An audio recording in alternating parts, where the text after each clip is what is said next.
So 95% of new insurance agents fail out in their very first year. I've done some thinking and some just experiencing and talking with other agents since 2011. And I've come up with 5 big reasons why I think that's the case. We're going to go into detail of all of those 5 reasons that contribute to so many people failing unnecessarily in this business. That my goal here is to empower you with the knowledge and perspective necessary to do what you need to do to avoid those landmines so that you can give yourself the best chances of success. Of course, my name is David Duford. I own Duford Insurance Group. We help train and one-on-one mentor agents to become top producers in final expense face-to-face and final expense telesales. If you're interested to learn more and how you can apply to join, head over to davidduford.com. And also, we're recording this training live in our insurance sales success website. It's a free training site that you get access to. You can see real live recordings of the future YouTube videos you're currently watching and a lot of free training scripts, et cetera. If you go to davidduford.com/ISS, you'll learn how to access that and get on these recordings as we do them live. All right, so let's jump right into the 5 reasons why 95% of insurance agents fail. None of these are any particular order. These are just what I've experienced as being the most common reasons why. I'm going to try to give as much detail and perspective on each of these. You may or may not be in a position of being affected by these. You may be good in some of these and bad in others. But either way, all it takes is even just one of these to pull you away from some sort of success in this business. So number 1 here is bad agency selection. The reality of this business of selling final expense, life insurance, really other insurance products, is that there's a big multi-level marketing culture. There's a big push to recruit anybody with a pulse.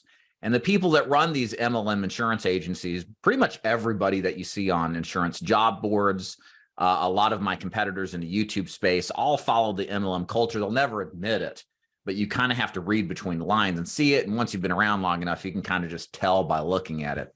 The reality is that the people who run these organizations are very good salespeople. They know how to manipulate. They know how to motivate you in a way to get excited, to hear the things that you want to hear that may not necessarily be true, like you can get rich quick and this is an easy business. I've heard all of that, of course, in this business, and tend to be the driving force behind the interest and the traffic of getting involved in selling insurance of any kind. And it's not until you find out after the fact that they want you to do more of like recruiting than actually selling. And what you thought you were getting is not actually promised. So the big thing, I think a lot of reasons people get into this business is because of these MLM cultures and their preponderance and just overall scope in the business. But the flip side of that is that's also the reason why so many people fail.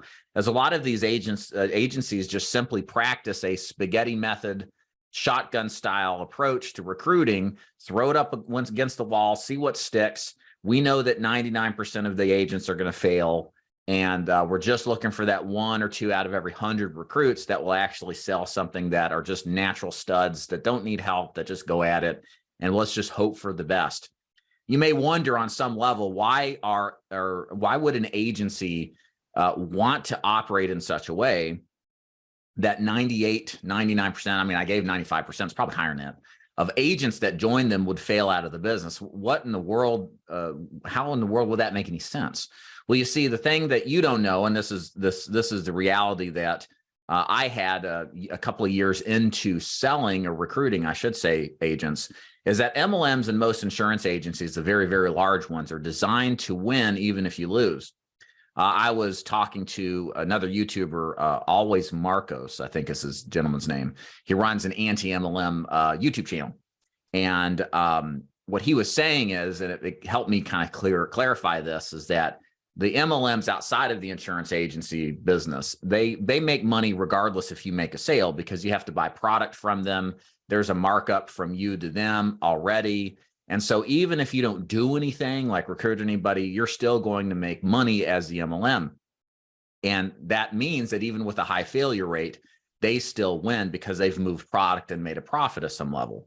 Now, the way it works in the insurance business is that they don't move product necessarily, but they do encourage, especially in the life insurance side, to buy leads that frankly are just complete trash.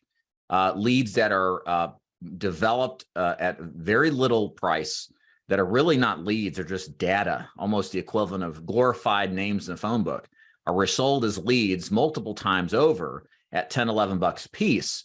And what costs 25 cents to acquire, the agency makes a profit of $49, $50 per every investment of 25 cents. It's a crazy commissionable opportunity or profit opportunity, a cash cow. And they do that thousands upon thousands of times a day. And it's either some sort of a glorified data that's really not a lead, but they present it as such, or it's an aged lead that the cost has already been acquired, and to distribute it again a number of times costs them nothing, and it's just a cash cycle. So they can do this and recruit, and they don't really care to necessarily develop out the training systems and the processes necessary to help you succeed, because they'll make money anyway. There are well-known insurance agencies that operate in the MLM space that make millions of dollars just on lead sales every single month. I can't tell you who they are because they'll cease and desist me. If you have looked around a little bit, you might be aware of who we're talking about. And I would say probably right. But the point is that that's how these organizations can operate, and why that many people join these companies and they're like, this is garbage. There's no training. There's no support. Nobody's helping me out, because the MLM culture will prevail despite its ability to help its agents succeed, because they're convincing you on some level to buy their junk leads so that they can make money and win up front, even if you never make the first sale and or even get out there and make a sale. So the MLM culture is responsible for, while it's responsible for a lot of the interest in the business, it's also responsible for a lot of the failure. What's the solution there? Avoid MLMs. Don't be beholden by the hype. Look, if they're talking about their cars, their stacks of cash, their airplanes, their boats, their watches, and they show off all that stuff, it's like a magician's sleight of hand. They're showing you this stuff to distract you from what they're doing, to pilfer your pockets and rob you, in a sense, of the ability to have success in the business. So if it looks like it, if it smells like it, if it tastes like it, it is. Don't do the MLM thing. Look around, find agencies that don't do the whole show off stuff, that actually care about training you and developing you, and align with what your interests are. Another kind of way that's related to the agency system is there's a lot of agencies that don't have any kind of formal system to train you. And this kind of gets into point two, which is poor support and training. A lot of agencies, again, they operate in such a way to where it originates from a mass recruiting mechanism, but they don't have a kind of system in place to develop people who maybe they've got potential, but they need more hand-holding initially and one-on-one training to get to the point to where they start to see some success. So what we see a lot in this business that I think contributes to the failure of 95% of agents, number one, is that there sometimes are trainers out there or agents that recruit that really are absent from the actual development process of the agent. They're either up to their eyeballs in personal production, or so busy that they can't train and be fully responsible for the development of their agent, or they may just have no street cred. I mean, they literally walked into the MLM or the agency and started recruiting people with a pulse without actually going out there and getting beat up and experiencing what it's like to sell. Excuse me. And then having wisdom that they can parlay and convey to their recruits to help them avoid the same pitfalls. So what you end up having are agents, you guys out there that join these companies, and they sound good on paper. And then when you join, you realize that the trainers are either way too busy to help you, which is a disservice to you because you're giving up a career opportunity to come in and take a risk. You should get service and support. You shouldn't be relegated as a third-class citizen here. You know, you should be first class, because your potential to produce and make that trainer or that manager or the agency an override money is substantial.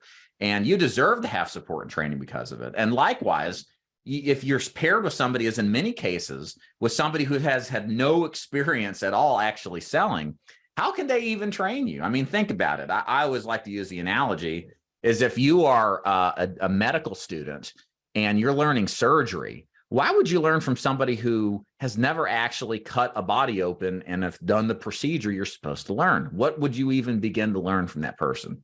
And we're not talking like life and death here in the final expense or life insurance business, but nevertheless, we are talking about learning a skill set that's best learned from a master of the business that has been knee deep in prospecting, selling over the phone or in person. You're going to learn valuable lessons from somebody with street cred versus somebody who just was been told what to say and what to do, but has no firsthand experience. I hope that makes sense because for a lot of people, it doesn't. You need to have people who've been through the process and who actually care and are dedicated to developing you. And you find that very rarely in the MLM setup in a lot of agencies. And one of the things too that I think, and I can't help but to promote this concept because we've initiated it at DeFord Insurance Group, and it's made a profound, and I mean profound impact on the success of our agents, is the one-on-one mentorship model. Most insurance organizations follow the mass recruitment process. If there's any support or training, it's limited to videos and several days or longer before you get any sort of text back or email back trying to get help with placing business or underwriting your clients. And we followed something similar to that up to the end of 2022. Granted, we were a lot more engaged and the training was much better than average, but there was still room for improvement where one-on-one coaching and mentorship to answer the personal questions of the agent in a fast manner, in a structured manner, wasn't included in that program until we implemented it in 2023. There are just some things, as we've discovered doing this, that are best handled with real life conversations, not an email or a video. And when we implemented the mentorship model, more agents than ever had before had faster and larger success selling. We just interviewed a lady yesterday, Jane. She started work with me before the mentorship program last year and was writing some business, but not a lot. Then moved into working with Joe, actually took a slight commission cut. And she's written more business in the period of time she's worked with Joe Bushalaki, one-on-one mentorship and coaching, than she had ever had prior to that. She tripled her production on average, which has just been absolutely phenomenal. So I say all this because you really need to have this. This is something I thought was optional. In most agencies, there's not even really good basic group training, much less one-on-one mentorship training.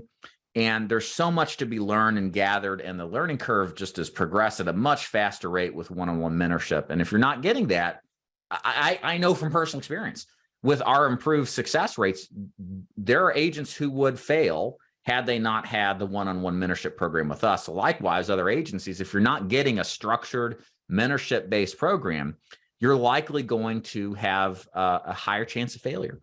And so therefore, in my opinion, of course, I'm biased because I've seen it. I think one-on-one mentorship is non-negotiable. Every single agent should be getting that if they want to sell and be successful selling insurance. Tip 3 here, a third reason why agents fail 95% of the time out of the insurance business is the strategy they're pursuing just isn't a good fit. So sometimes agents pick the wrong products. They may be good products. Perhaps the timing is wrong, or perhaps because they've been sold something as being the greatest thing ever. They come into it believing that person when they didn't realize that they were slanted or biased in that particular strategy's direction at the expense of other opportunities that may be a better fit. So for example, what we see commonly now, and again, I'm starting to sound old when I say this. I've been around 12 years, but I've seen a lot. We've been through coronavirus.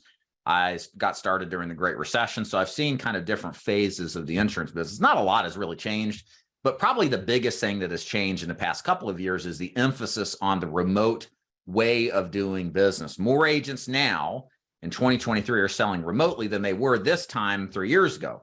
Prior to COVID, I probably had less than 5% telesales agents. Now it's half, right? So there's been a big shift into the remote model of business. But what's happened is prior to COVID, it was like, hey, there's just one way to do this business. You just buy leads and run appointments in person. And it was simplified. But now with more options, and then people promoting those options and elevating them to the status of being the best in the world, in their opinion, it provides different perspectives And the more perspectives and the more ideas that are out there, it does get confusing as a new agent. What is really the best? Is it face-to-face? Is it telesales? Is it final expense? Is it Medicare? Is it annuities? And too many options, this is, I call this the illusion of choice, is confusing. And confused people don't buy, confused people don't sell, confused people just stay put because that's the safest strategy to follow.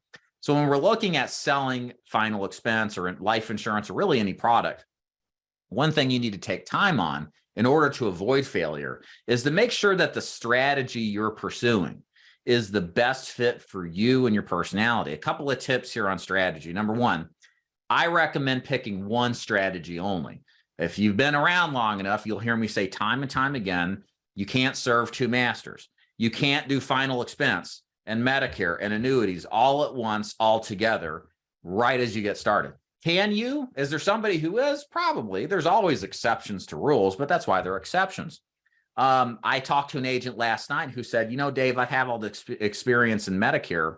Should I overvalue my experience and kind of give that, to allow that to give me confidence as I transition to final expense? Or should I undervalue that experience, but potentially be more, I don't know what the word was, sensitive, and more, I can't come up with the word, but, you know, worried about my performance. And I thought about it and I said, hey, look, you really need to be more, you need to underestimate your capabilities, because if you underestimate your capabilities and you come into this business, then you don't take things for granted. And a lot of people end up failing out of the business because they took things for granted. They thought it would be easier than it was. They didn't properly prepare for battle, right? And so likewise, one of those things that you have to do if you're going to look into this, which is the right perspective, is consider yourself a below average agent, not bad, but not great. What would you do if that was the case? Well, one of the things I would do is just focus on one product. And the truth is anybody who's done this business, within the first week, you realize what I've been learning is a lot more complicated in execution than it is just looking at third party from the outside in. Does that make sense? So part of this strategy stuff is not just figuring out which is best for you, but only working on that one which is best. One example of that is the difference if you're looking at final expense, let's say, and I would even argue this is true for life insurance, is figuring out, are you a telesales person or a face-to-face person? Okay. I don't believe in a hybrid method. I think you need to focus on one strategy only. Because either strategy is unique, it's different. Sure, it's the same people, generally speaking, but how you handle things in telesales is a little different than how you handle it in face-to-face. And it's worthy of your entire focus as opposed to being spread out and disseminating your focus, which tends to lead more often to failure. But you need to figure out where you belong and where your strengths lie. A real quick acid test to this is, how do you feel naturally, as far as are you more geared up to be a telesales person or more of a face-to-face person? Do you like talking to people over the phone? Are you a person that doesn't mind picking up the phone and dialing 8, 9, 10 hours a day? Or are you a person that just prefers to see people in person, to deal with people in person? You like handshakes, sitting down in people's home, making eye contact, and you just feel more energetic and in a good position. Those questions that you answer are going to lead you in one pathway or the other, because as some others will say in the business, which isn't true, they'll say things like telesales is the only model that makes sense, or telesales is broken, or face-to-face is old. It doesn't work anymore. Nobody wants to come to your home, or face-to-face is the only proven model there is. Both models of selling work, but they don't work for all people. And what I've discovered is most people have one bias towards one way or the other, meaning they're strong in telesales and weak in face-to-face, or vice versa. They're strong in face-to-face and weak in telesales.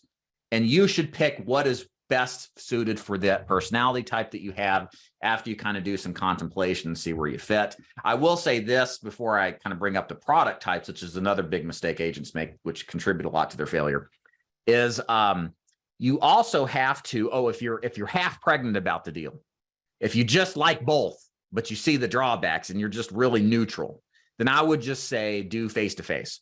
The truth of the matter is, in the business of final expense, and I would imagine the same for life insurance, the success rate is higher selling in person than it is over the phone. For example, at our latest reading, our new telesales agents had a success rate of 80% after going through training, buying leads, and selling in their first week. If they make a sale in the first week, we consider that a success. That's the best indicator long-term that somebody has the sticking power to have success. 80% of telesales agents in February, when we last looked at the number, we need to do our March numbers here, had success. Face-to-face agents had 95% success. So there is a difference there. And I think outside of the mentorship program and the one-on-ones that we do, it's probably a lot lower across the board. And then telesales is even lower. It's just more difficult to sell over the phone. That's the way it is. So if you're half pregnant and you're not totally convicted you should be on the phone, it's likely that doing face-to-face, your odds are going to be higher to have success. And the sales process as a whole is more forgiving to the average agent than telesales is.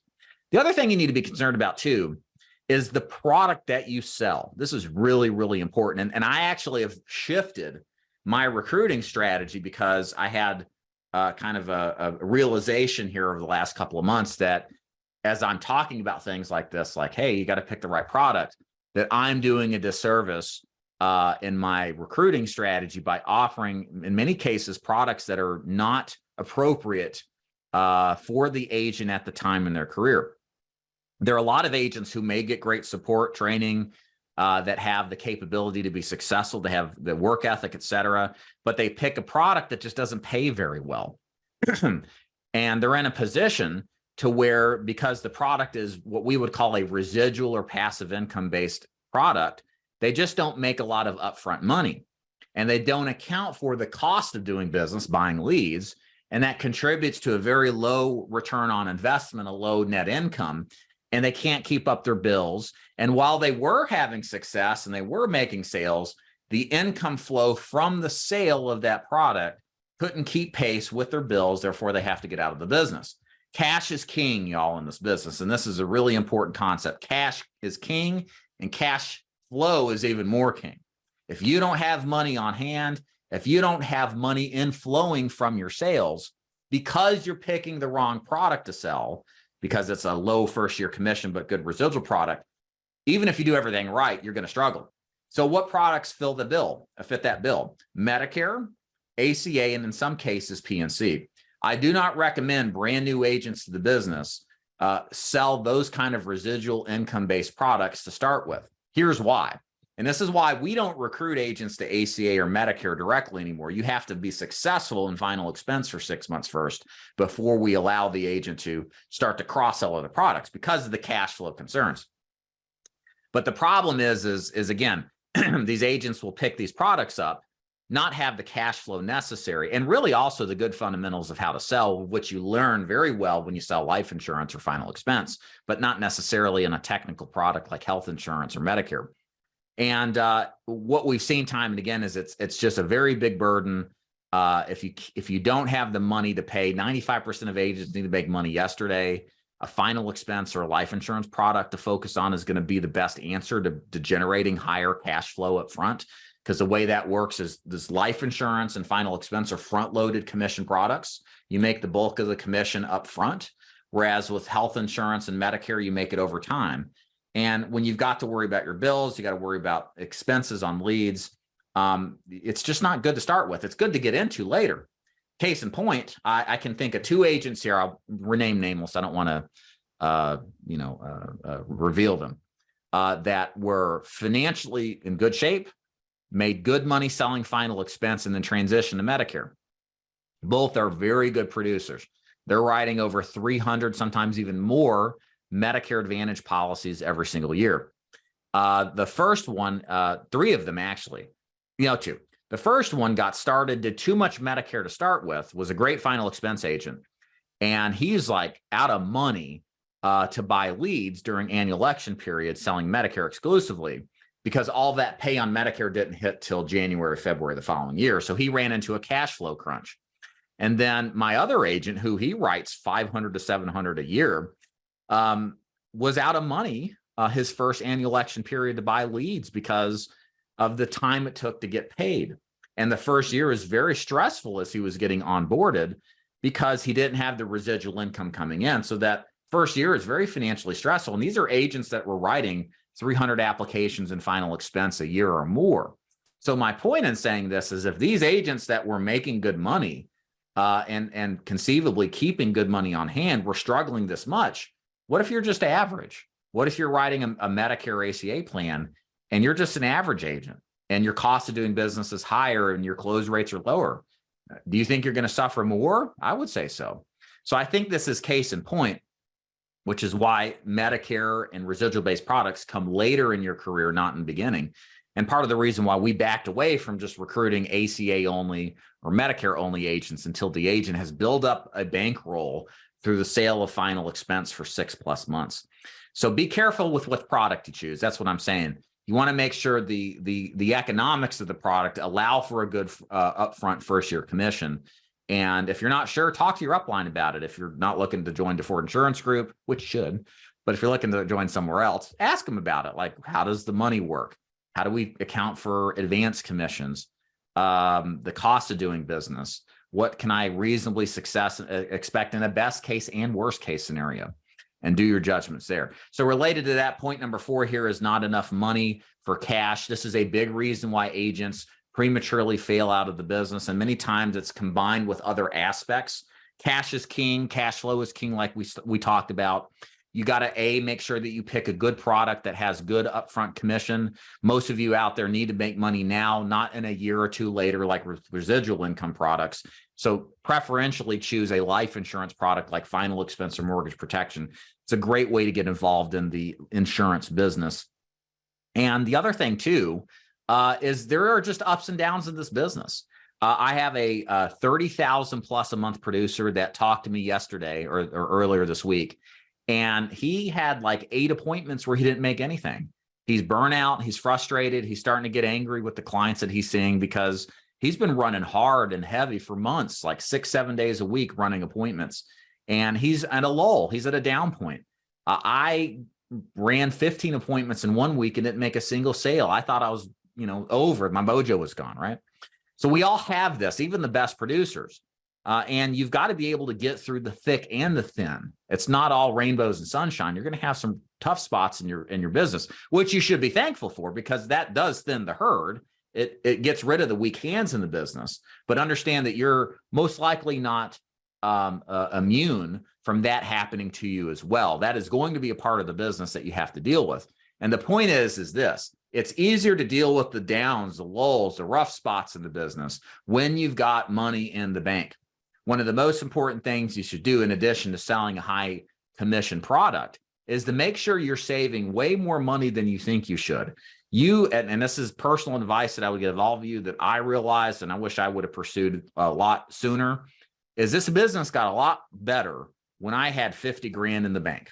When it was less than that, very stressful because some weeks, it's like you have a bad week, you look at your bank account, you're like, crap, this sucks. I hope I can make it. What am I going to do to pay my rent? And the first time around, I had to fail out of the business because I ran out of money. I had like $90 in my bank account and I got away from the fundamentals. I didn't follow things like I should have, which contributed to my failure initially. But having money on hand is crucial. I didn't start with it. Most people don't.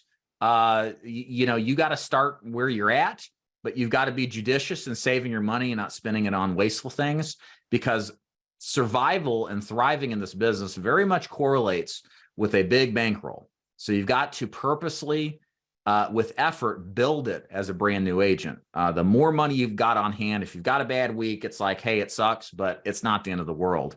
And having that mentality is so important because much of this business really ultimately comes down to, in the long term, the mindset.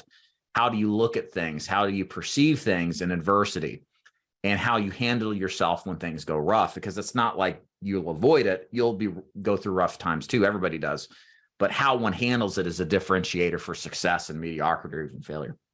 And the last thing here, and sometimes this is the reality too of why agents fail this business. It's not all the fault of the agencies or the products themselves. Sometimes it's you.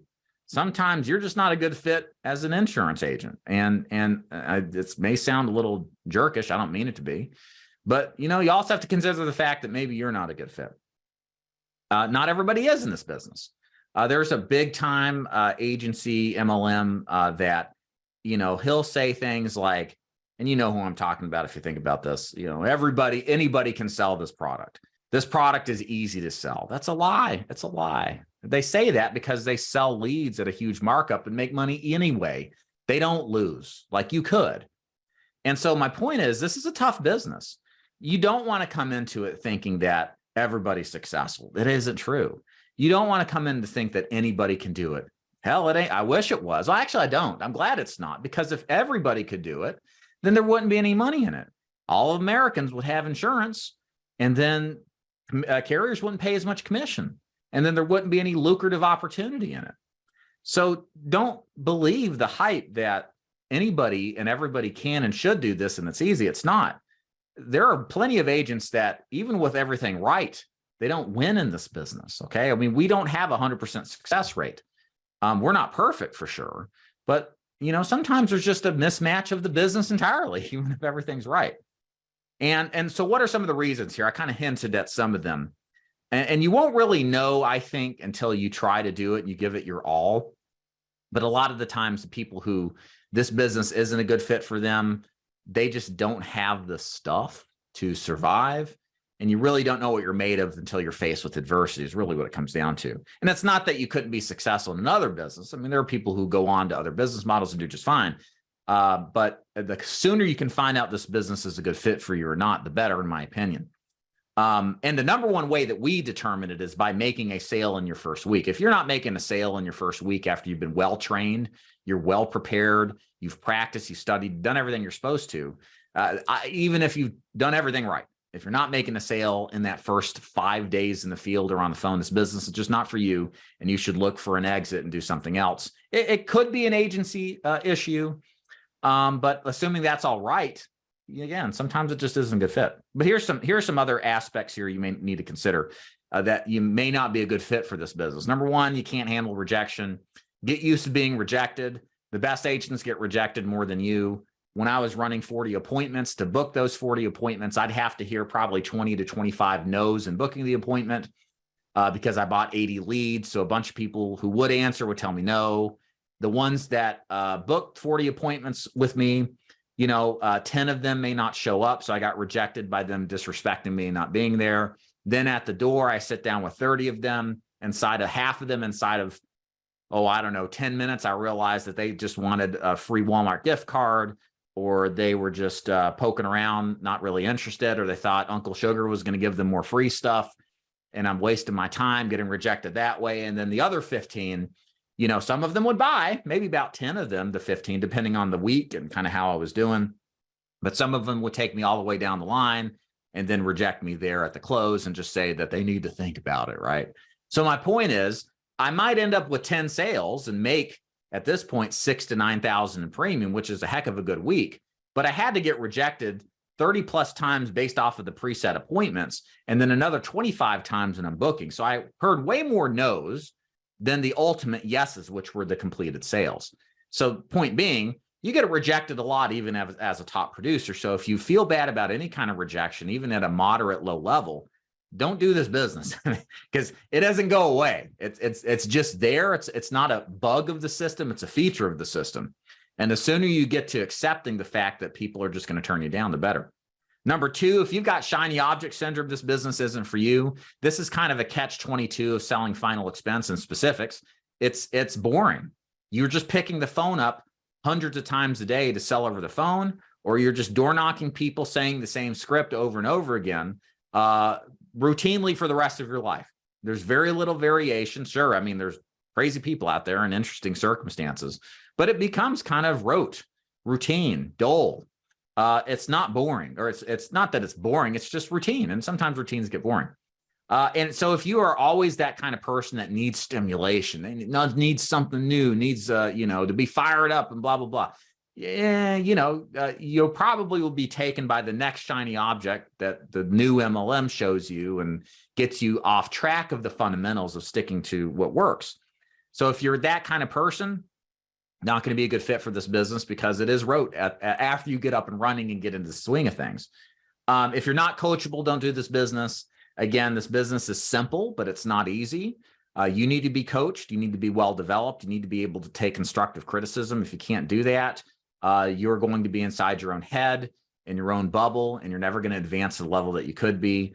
We need to be in a position to be critiqued. It is a good thing if it's done constructively, like what we do.